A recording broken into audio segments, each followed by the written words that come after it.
treat our prisoners the best, prospectively. The problem is a system that is broken. What are we being required to adhere to? Let's all take a step back and really look at how we as individuals can help the large portions of the prison population who have been affected by the pandemic. People with simple crimes are not being let go, they are being infected. People who are at high risk of dying are not being let go because the threat to the community cannot be determined one way or the other, as read to me by a person who is in Shakopee Women's Facility. Inaction is leading to death tolls rising. Now, who is rising to the occasion? Is it you? Minnesota prisons are not the place to go to die. A commitment to the corrections department is not a zero to death agreement. Although today, that is what the men and women of Minnesota are facing. A state of emergency in Minnesota prisons is something Governor Walz could do. An action like this would have been most effective before the department began circulating the heat in early October. Unfortunately, as we all know, politics go first before human life. This is when mass amounts of the population became affected drastically. Now it is completely reasonable to relocate the high-risk men and women to non-department housing for their safety, or at least position them in a way to prevent death. I've spoken to Paul Schnell personally throughout the pandemic to work on processes that will reduce death and look forward to proposals coming from his administration. He went to the legislature to ask for help, and the blind, deaf Congress worried about the men and women and their own families by securing nothing but their paycheck. And this is how we feel as an organization. There's many things the Department of Corrections has fallen short. And we need to fix those as a community and as a state. The Incarcerated Workers Organizing Committee is committed to healing these divides and at the same time getting justice for people that have already been lost. I'll pass it back to Stephanie. Thank you, Matt. Hello? Perfect. I'm going to put you on and we'll do a quick sound check and then we can get started. If you want to say your name and what facility you're calling from.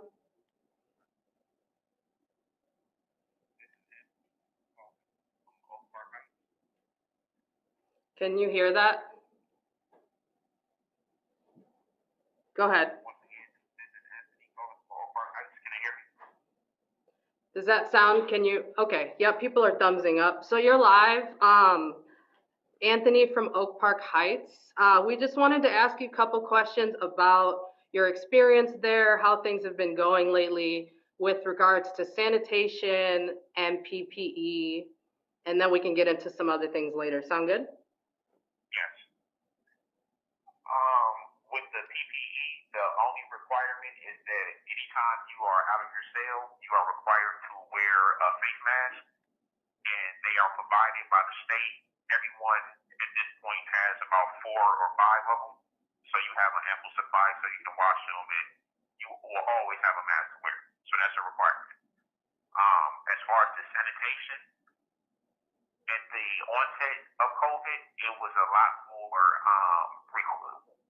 attention paid to detail, where we were required to do it 3 to 4 times a day.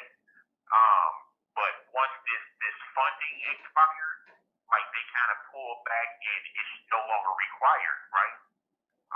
So the need to sanitize the units as they were have resorted back to like pre-COVID methods instead of the methods that I would think are necessary during these abnormal times. And the funding ran out in about July, so they still have mass cleaning in the gym area, like hypersensitive areas such as the gym or the main yard in between usage, and there is no cross-contamination. But aside from that, like in the unit I live in, not so much. Wow, okay. So the main talking point here is that kind of since July, there's been this attitude that things are getting better, and so not having as many opportunities for sanitation, supplies. Can you talk about just kind of people that have tested positive near you or around you and what that's been like and kind of medical responsiveness of the facility Okay. and Well, whenever anyone within any unit tests positive, they are placed the unit on quarantine. And that means you cannot leave your unit for any reason at all. So that's to mitigate the transmission of COVID throughout the facility and to just keep it within your unit. That said, they come around, they take your oxygen levels, and they take your temperature, and that's it. If you have a fever, there are no Tylenols being given, there is no ibuprofen, there's nothing, and I understand there's really no treatment, there's not much they can do, but I'm saying nothing is being done.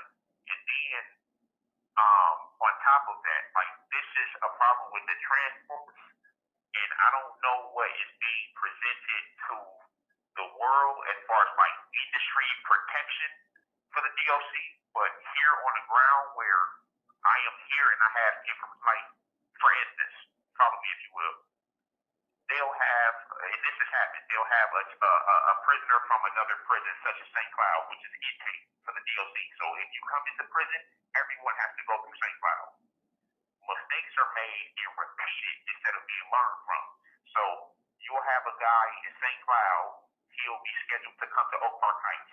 They'll give him a nasal swab that's performed instead of waiting on the results to confirm whether this person is negative or positive for COVID. This person will be transported prior to receiving those results.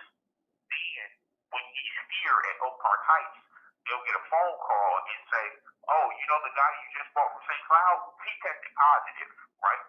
So now, this person who bought COVID from St. Cloud is housed here, and it spreads throughout the unit or the facility. yikes. Okay. That's, yeah, And this that's has happened multiple times. right. So people being prematurely moved.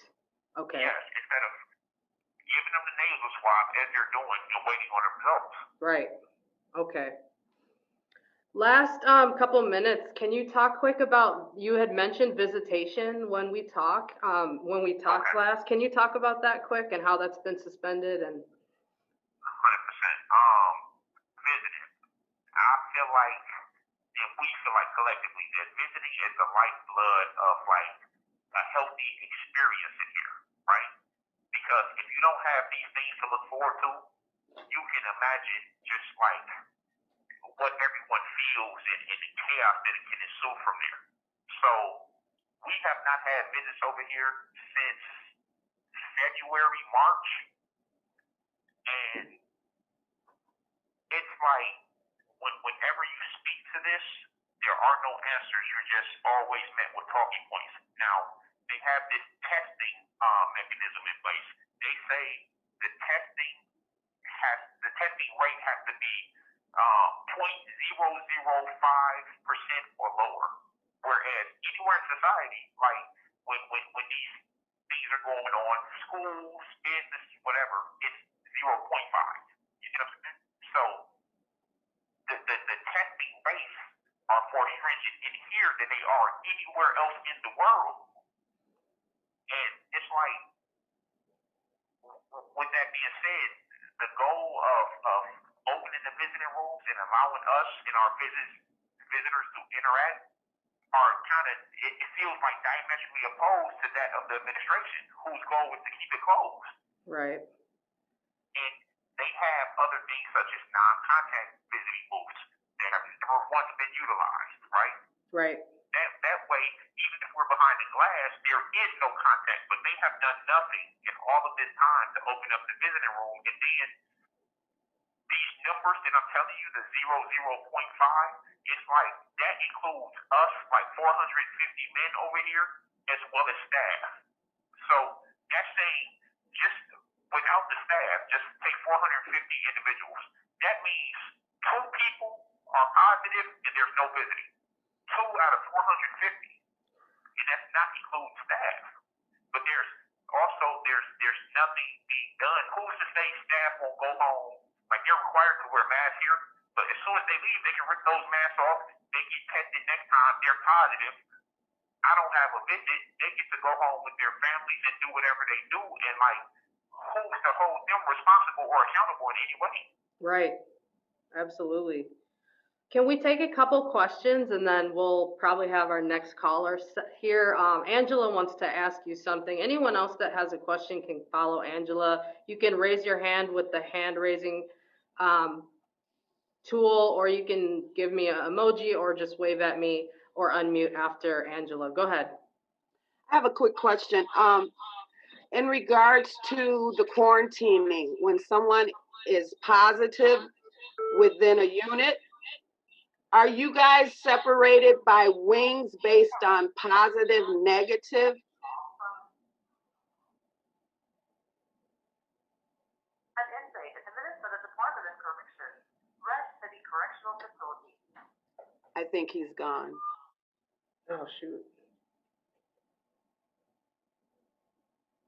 Well, I'll just talk about that later when. I'm sorry. Yeah. Can you restate your question quick, Angela? Just so we can make sure to circle back to it. My question was, when an inmate is tested positive within a building, he stated they have to remain in that building. My concern is within the building, not just the facility, but once he's quarantined to the building, there are wings in Shakopee. So I was wondering if they had wings that the positives could be in and the negatives could be in a separate wing within the building. Because moving them from the facility is not eliminating cross-contamination within the building. Not at all. And it's people coming in from the outside world every day because people work here. They don't live here. So what's the difference? Thank you. Yep. Does anyone else have a question for Anthony at all? So can I just reiterate what you said, Anthony? Basically what I hear you saying is, and this is Bethany from the Outreach Cadre, basically what I hear you saying is there's a double standard that Oak Park Heights allows new inmates from St. Cloud and other places before they even get their test results, but they're not allowing current inmates to have visitation, and all the while the guards do not follow mask mandates 100%? Yes, that is exactly what I'm saying. Okay, because I want to tell that to Paul Schnell on Thursday. Thank you. Thank you so much. Yeah. I actually have to answer this other call, so we're going to switch over to someone from Rush City. Thank you so much, Anthony.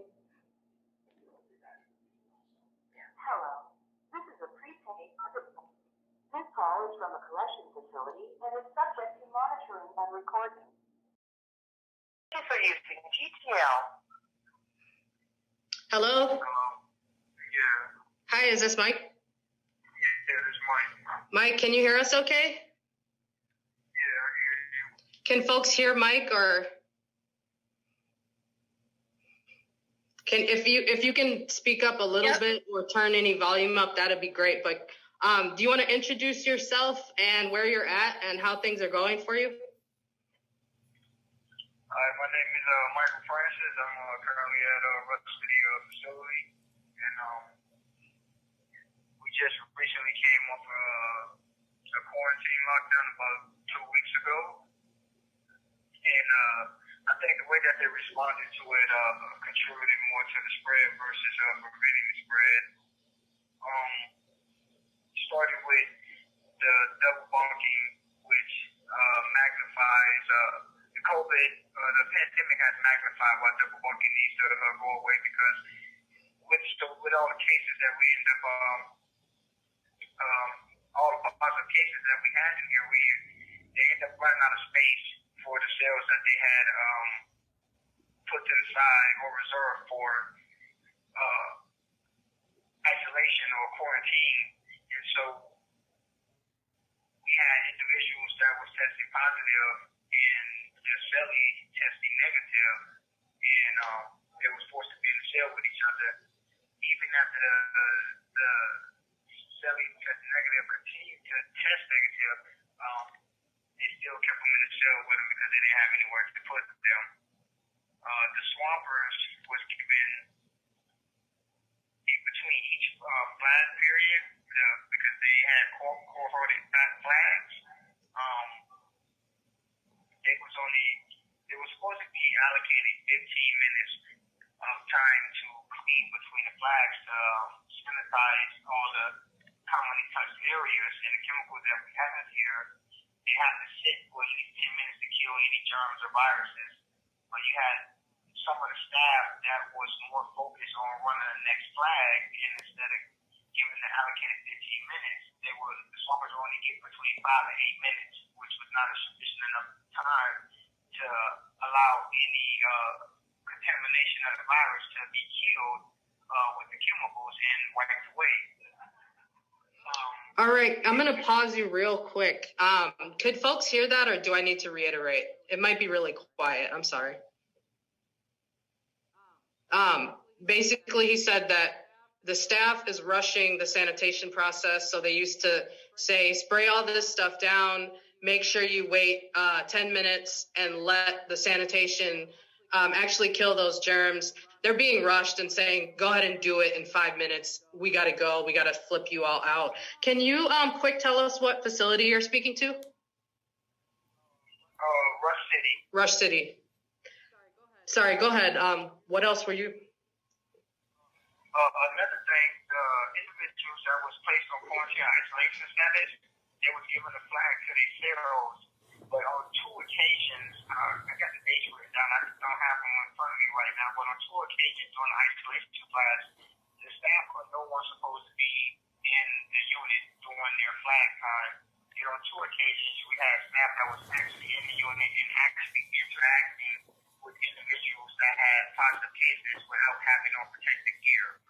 And that was not the protocol. Whenever they was given a flag, they had to be in the bubble and no one in the unit. And another thing, because they didn't have anywhere to put them, the individuals with positive cases, they was given the same, they were given flag time in the common areas as the same as everyone else.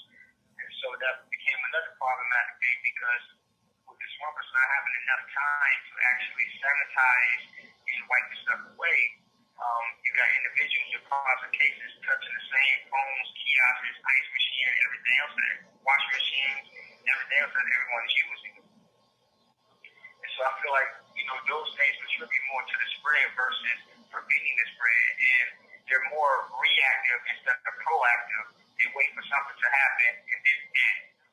Notwithstanding me being a unit rep and the other unit reps and other people will constantly bring issues to them and make suggestions, and it just falls on their ears until something becomes drastic, and then they want to react to it when they was given heads up and could have come up with a plan or a course of action to deal with it beforehand. One of the things that I suggested in bringing the recent rep meeting was to have all the staff go through rapid testing before they enter the building, before they shifts. And it pretty much got shut down based on saying that the logistics and the cost of it, they won't be able to do it. For example, they said that the test would take 2 hours to get back the results, and it would be pretty much impossible to have the staff come in 2 hours before they shift to get tested and wait to hear the results and then start the shift. And prior to the outbreak that we had here, we had many staff that did not wear masks. Like, they were only wearing masks if they seen a resident in the hallway or something like that. But most of the staff interacted with each other without social distancing, and they would even have the mask completely off or under their neck. Yet they was quick to admonish us for whenever we didn't have our masks on or was not properly wearing our masks. And we constantly brought forward to the administration that they're the ones coming in and out of the building. So when it comes to mask mandates and making sure that everyone is following them, they need to put more attention on their staff versus us. Not to say that we're not to wear our masks, but it would seem like it was used more as a tool to punish us instead of trying to because, like I said, prior to the outbreak, many staff, like I said, be behind the scenes, so they'll be in the corridor, and they won't have their mask on over there, having it up under their neck. So those are the things that have been going on in Rush City throughout this pandemic. Thank you so much. Does anyone, there's a question here. What products are being used for sanitation? It's called germicide. It's some green, watery chemical. Mm-hmm. And that's what we call it, germicidal. That's the name that's on the bottles and stuff. Right. We put in requests for other chemicals, but again, it was like cost and logistics and all that, and the germicide is sufficient enough, even though they have products out there that kills on touch or kills on site. Right.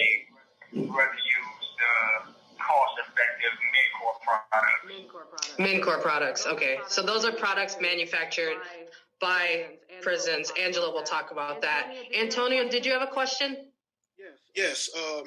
Mike, can you speak to segregation and maybe how the conditions are back there, how it's being used during this, pandemic time? Did you hear that? Sorry, can you speak to segregation, how it's being used? Just how that works, quarantine or segregation, or how they're similar. And the conditions back there? And the conditions or the privileges that are lost when that happens. And one east, which is the shoe unit, which is not segregation, that was designated for the quarantine cells, but once they got full, they started to put individuals in segregation. Like if you refuse to go in a cell with your cellie because you tested positive, you was escorted to segregation and have to deal with discipline. And I've never been back there myself, but what I've been told with the conditions back there is that it's filthy.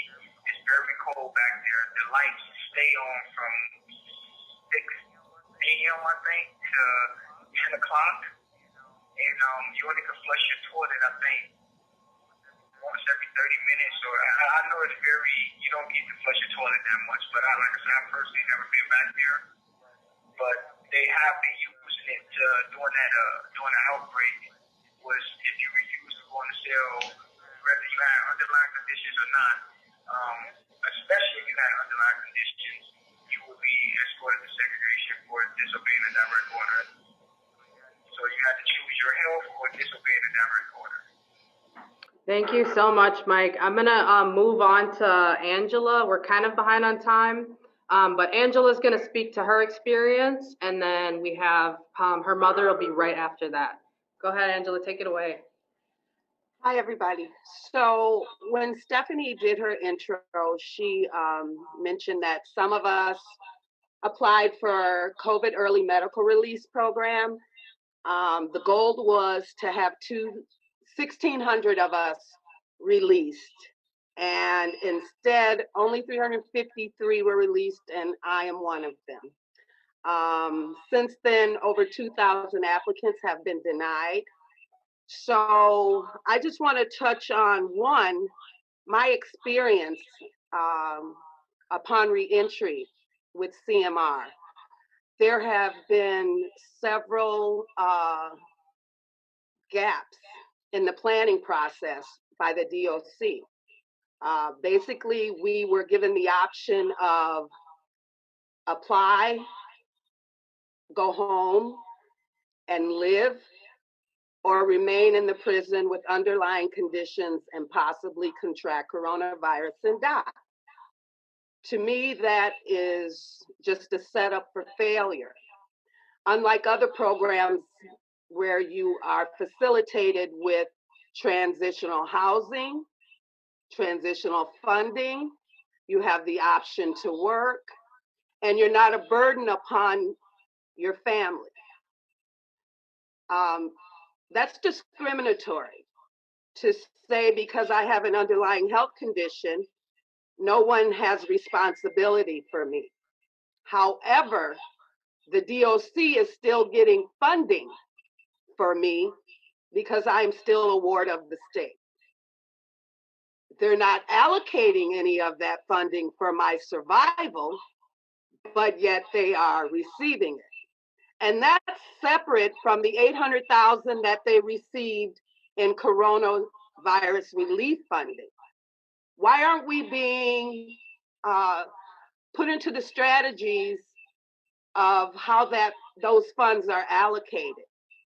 We have conditions that also set us up for failure. We're not allowed to be in congregated facilities. We can't work outside the home.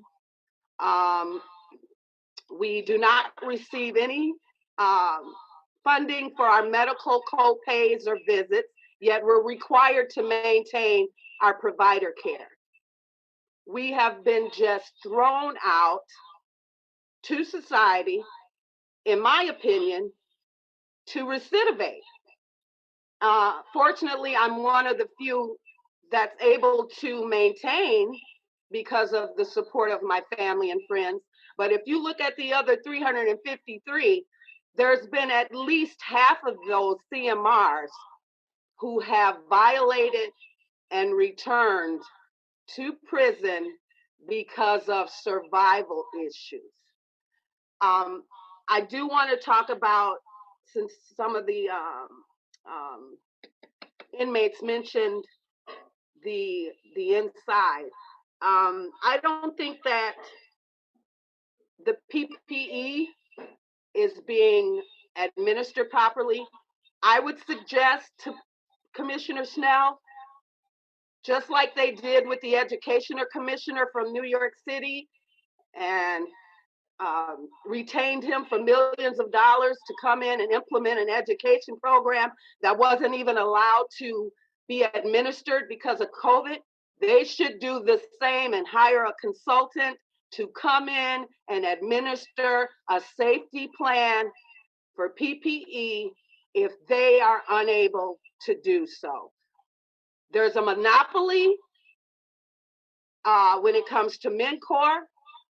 Those products are like the inmates said, Antonio, they're watered down, but because that's a Minnesota prison corporation, we're using their products when in fact they're not disinfectant whatsoever. So I think there can be a plan put in place where there are timed and scheduled cleaning, disinfecting of the facilities. I think that the inmates should be separated based on negatives and positives, not just in buildings, but within the units themselves. I don't think any prisoner should have to share a room with another inmate, and I'm positive and they're negative. I think the DOC just hasn't properly planned this, or they don't want to do the work. So I'm hoping that Commissioner Schnell will start listening to us. And with that, I'll turn it over to my mother. Thank you. Faye, do you want to introduce yourself? And we'll do questions. We just have Faye, and then DeMonica just joined us, so DeMonica will go after you, Faye, and then we'll do some brief questions at the very end. Faye, do you want to introduce yourself? Yes, good afternoon. My name is Faye Jefferson, and I worked with IWOC for maybe a couple of years now, and I'm a citizen in St. Paul, and I have 2 children that were part of the Minnesota Correctional Facility. Angela is one of those people who's out now, and my son, Bobby Jefferson, at Faribault. I'd like to talk first about the application process. I've had several conversations with Commissioner Snell on the subject of COVID-19 PPE safety and the COVID-19 early release program.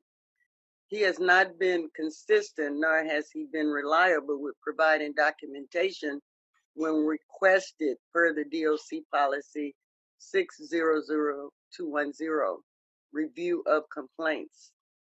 I am currently waiting for a simple denial letter and proof of claims made against my son. For the past 6 months, the application process constantly changes. To the CMR approval designee, constantly changes. There is no consistency or transparency to this process at all. It went from a CMR team making the decisions of who is released to now it is the health providers of the offenders in each facility. However, they are still inconsistent with who they choose to let out. For example, in the case of my son, whose first application for COVID-19 early medical release was denied due to not having qualifying underlying health conditions and confirmed by his provider. So we proved that to not be true by requesting all of his health records, and in them it showed that his provider not only confirmed his conditions, but recommended him for COVID-19 release. I spoke to the Commissioner Snell and was told to have my son to reapply.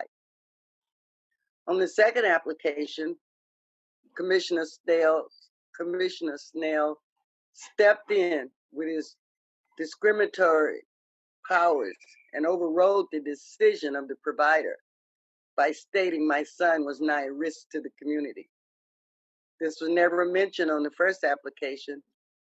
In fact, my son's case manager in the PRT report program review team stated that my son was rehabilitated and complied all his conditions. This appears discriminatory against my son because of his race and his crime. PPE safety. It is my belief that your crime should not give someone the right to play Russian roulette with your life. Health should come first. Also, my son should not be housed with offenders who are positive for coronavirus because of his health conditions. All those with underlying health conditions should be housed together in a building separate from others because of their vulnerability. It's time for the Minnesota Department of Health to step in and work with the Department of Corrections to create a safe plan for the congregated facilities.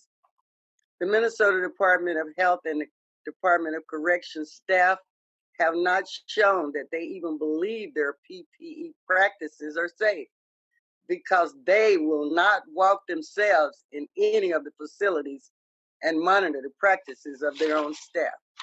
Thank you. Thank you so much, Faye, for that. I appreciate it.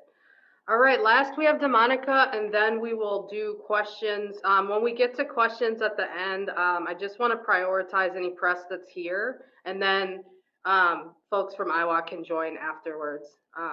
Go ahead, DeMonica, take it away.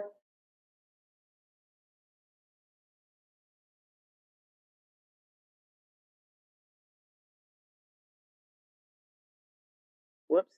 Okay, I'm unmuted. Thank you. My name is DeMonica. I go by Deanne Motley in case it's a little confusing, so I go by two names. I have been contacting the warden and also Commissioner Snell as well. Yes, I am a COVID survivor, and it hits home because I was in United Hospital for 8 days on oxygen, and I almost was intubated, but by grace of God, I wasn't. And I do have pulmonary issues from surviving COVID. So COVID has socially and physically changed my life. I have a son that's in Faribault who is diabetic as well as asthmatic. And the letter that the inmates he was also I don't know the correct word, but he was like an advocate for the other prisoners there. And he has been the one that's been advocating for the K1 unit and several units there. He was just terminated from his position. And I believe because of the phone calls that he's made to me on the outside to communicate with IWOC in Minnesota, the Incarcerated program, he was terminated. So he was advocating for a lot of the inmates there right now in Faribault in the K1 unit. It's 85 positive cases out of 107. When he tested positive about 20-something days ago, I would say 20 days ago, they did not separate him. They removed one of the inmates out of the cell, and then they placed another inmate in the cell with him, transported from St. Cloud, who was positive. So his question was, Mom, I've already been under quarantine for 10 days. They took out my cellmate and moved another cellmate in. Do I quarantine again?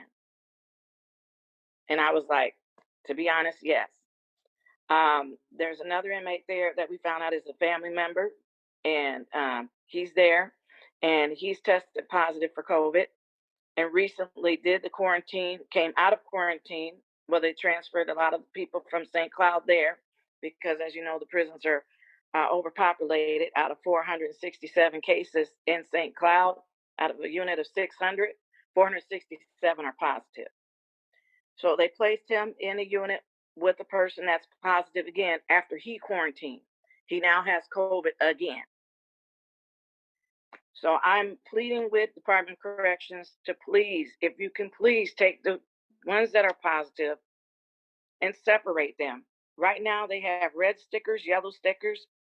Yellow stickers meaning that they tested positive, but they should be cleared from COVID. And then the red stickers are ones that are positive with COVID. But if you have somebody that's negative and the other person that's positive, well, quite evidently, you're going to be positive. You waited. You're supposed to have the turnaround also. When my son tested positive, instead of removing the cellmate immediately, they waited over 5 days before they removed his cellmate. Now his cellmate is positive. But then you replace somebody else in the unit that came from another facility that's positive. So what is the purpose? That defeats the purpose. The same letter is going around, Commissioner Snell. I've had talked to multiple inmates, and the same letter is saying that they're an endangerment to society, whether if it's a traffic violation, a probation violation, or serious offense. My son was supposed to be released in April, and I am worried to death by being a COVID survivor, myself, and my husband being a COVID survivor, is our son might not be able to come home because you keep putting these other people in the cell where he's not going to be able to recover. You have somebody who's diabetic and an asthmatic, and it's on his medical history. I've been talking to the nurse, I done talked to the warden, I've been sending emails. So I've contacted ACLU. I'm waiting for them to get a hold of me in regards to this. And that's just unjust and unfair. And who is your decision to make to play, like the previous lady said, Mr. Jefferson, Russian roulette with our children's lives? That's not fair. This pandemic is real. As you see right now in the health system, by me being at United Hospital, they are overwhelmed and overflowing with COVID patients in ICU. My son is telling me that another person is on their deathbed right now in Faribault. They're not releasing the names to the family members. How dare you play with people's lives? They need to come home or find something you can do until they come home. April is his release date. And I'm scared that he's not going to be able to come home for April because you keep playing Russian roulette. Also, when they do their laundry, everybody has to put all their laundry in one bag. So the people that's got COVID and the people that's not have COVID, all their laundry is together. The whole kitchen has COVID now. So now what they're doing is taking the students and they're having the students work into the kitchen, taking over for the people who has COVID that was in the kitchen. If you got watered down stuff and you got wash basins there but no soap, how are they supposed to stop this spread? Thank you so much for that. I appreciate it, everybody who spoke. Right now, we're going to open it up. If any press has any questions, please use the hand raise or an emoji and go ahead. And then I have one person right after that wants to speak, that wants to ask a question. So any press questions up front?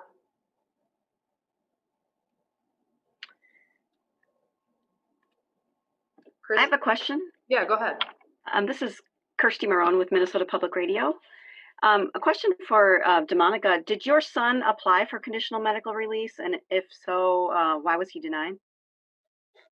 Yes, he did apply. Can you hear me? Yes. Okay. So he did apply, and he was denied. Now, my son, like I said, his release date is April 2021. True enough, his condition is he's in there for vehicular homicide. It wasn't planned. And he lived he's a living testimony. My son was in the hospital for, our son was in the hospital for over a year from the accident. He had his diaphragm, liver contused, his heart, 360 bones broken. He went in and admitted in DOC in a wheelchair. He's walking now by the grace of God, but he was denied. And with the same letter from him to several inmates that got on the phone with me, and they've been in there for minor infractions, saying that they're a threat to society, endangerment to society. The same exact letter. So did they give you a reason why he was denied? That was the reason. Okay. Can I just elaborate on that, Stephanie? Go ahead. Go ahead. Okay, as a CMR applicant and one of the releasees, they give you a list of risk to the community, and they can use those risks to deny you.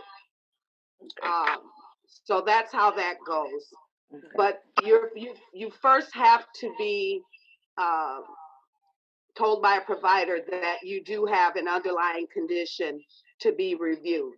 Then once the doctor or provider says, yes, this condition makes them susceptible to COVID, then there is a committee that says, okay, are you a risk to society? And sometimes that committee approves you, which was in my brother's case, and Commissioner Snell stepped in, overrode the case managers and PRT review, and took it upon himself to deny him with using his discretionary power.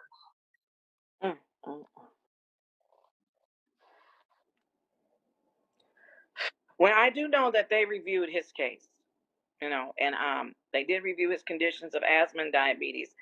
And when he couldn't breathe a couple of weeks ago, they did give an inhaler. He did inform to me too that he asked to be retested again since he had already quarantined and he's sick again now, and they have not retested them again. So they just kind of gave him an inhaler and just left it to that. Thank you. Thank you. Any other press questions? Or should I move to?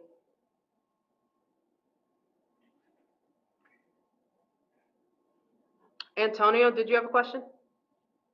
Yes, my name is Antonio. I'm a member of IWOC and the People's Canvas. I want to throw out there, having been incarcerated myself, 6 months out, just left Rush City.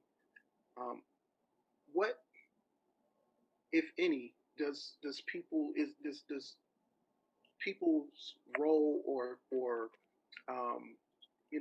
inquiries into the role of the ombudsman come into play? I haven't heard once in these conversations, not just this one, but many others, the role of the ombudsman, the effect of the ombudsman. I feel like it's just something that was put in place to appease people. From my knowledge, the ombudsman has not once visited a facility, and he is only taking emails through JPay. It was set up prior to me getting out, where an inmate can, describe their complaint, and it's supposed to be independent of the DOC, no staff, no lieutenants, anybody can review these complaints. The ombudsman and his team has direct access to these complaints, but not one is being responded to adequately. I know this from personal experience and other people who have also written complaints. So my question is, does the media, does other, concerned parties question what his actual role is and what he is actually there for? I want to jump in and echo that the two gentlemen that called from prison both have sent complaints to Mark Haas, is the name of the new ombudsman, and not received any responses through JPay either. And we've consistently gotten this message that it's a new office, Angela? My experience was the same as yours, Antonio, because I'm only 6 months out as well. And we were all excited because we advocated for many years for this ombudsman, right? And then he comes along, and I looked at the details of his job description and somewhat of a policy that they had presented to us. And it stated that though he can advocate or present these complaints, he has no power. It's still all pressed upon the commissioner to make any changes when it comes to complaints or disciplinary issues. And can I just, the thing with that is right. He has no power, but he can advocate. I have not heard him advocate not one thing, not one solution, not one complaint that he has investigated that he feels has, meat to it, substance to it. None of that. So to me, it's like we just gave somebody some money to act like they're doing something.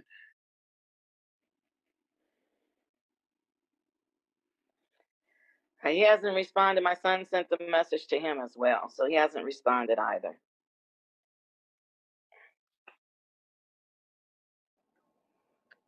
Does anyone else have any questions? Maybe we'll take some final thoughts. We're gonna have to end here soon, but we have recorded this, so we'll release this on our independent media. And I think we wanna definitely plan another one shortly. I think, DeMonica, did you wanna have anything else? No, that's other than, I'm getting ready to send the warden another message again. My son is steady giving us information. Unfortunately, though, I'm kind of concerned. I haven't talked to him in 2 days, so I don't know what's going on right now. But he's been the liaison for a lot of the inmates there at Faribault. Can I say something to the denial based on risk to society? Mm-hmm. Yeah, many of these individuals with underlying health conditions have very short remaining periods in prison. So they're going to be out anyway. You can't control the narrative of who's a risk and who's not when they have an SRD date right around the corner. And SRD means their sentence release date, by the way. So why are you risking their lives based on your idea of what a risk is? And you can't control what they're going to do once they expire and they are released into society anyway. That person has made the steps to rehabilitate themselves according to your case managers. So you do not believe that your own programming has set this person up to get out and be productive is what you're saying in essence. Thank you. I think we're going to take one last comment from Bethany. Go ahead, Bethany.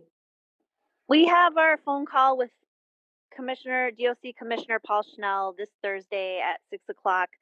I am wondering, I just want to ask all of you if you have any specific asks that we should be addressing other than, mixing new inmates with current inmates, not enough PPE, not enough time to disinfect, using the excuse that there is a risk to society when they already have an SRD coming up, and also no consistency or transparency with the conditional medical release. But are there any other specific asks or strong points you want us to make, or any refutes you have for us when we get that standard, I can't do anything kind of crap if we get that standard answer? Thank you. I think a big one is a lot of prisoners and their family members have not felt a consistent plan or protocol coming from Schnell, right? Initially, they were leaning so hard on this idea of conditional medical release. They gave us this 1,600 figure and kind of made it seem like that would be a way forward.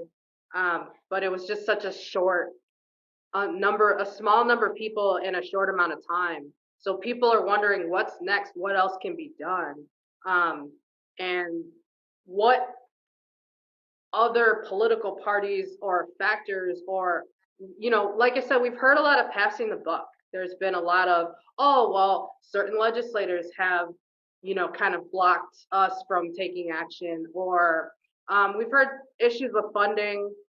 So the big thing is too, like declaring an emergency state of the prisons, and taking it seriously like it's an emergency. That might need to come from the Department of Health. It might need to come from the governor. It might need to come from various legislators.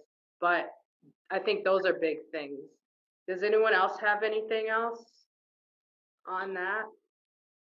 And I'm sorry. Go ahead, Angela. I'm sorry. This is just so passionate for me because I've lived this inside and still on the outs. But one of the things what I would suggest is saying, there has to be a resolution, because I believe the DOC is heightening the infection rate even outside of the prison, because you're going to let all these prospective releasees contaminate and then release them to us. Right. Really? So the governor needs to look at it, how this is going to affect communities by harboring inmates. Thank you so much for that. Any last comments? Otherwise, we're going to need to close. Thank you so much for everyone showing up.